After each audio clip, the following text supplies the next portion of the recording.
We use a transmission electron microscope to look at materials at the atomic scale.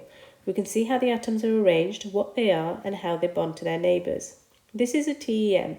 If we look more closely, the electron source or the gun is at the top. The electrons come down through this column and are controlled by electromagnetic lenses.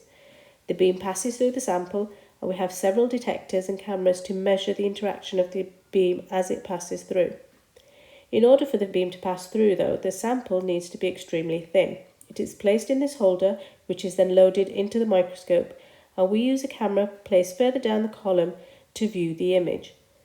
Because the electron beam goes through the sample, the image produced is a 2D image of a 3D object, so some information can be lost.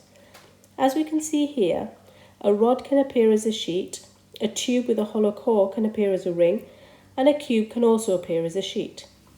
One way around this is to tilt the sample and image the different projections. We can then use a computer to reconstruct the images and form a 3D model. Here is an example of oil droplets coated with platinum nanoparticles that are the bright speckles.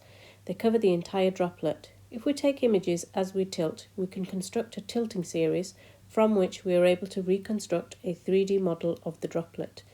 We can see the position of the particles. Some are on the droplet, while others form a thin layer on the TEM grid. We can also see more detail in the shape of the oil droplets. Here is your challenge. Can you work out the 3D shape from the 2D images provided? Use the 3 projection images, and you can use all or some of the Lego pieces indicated here in this image.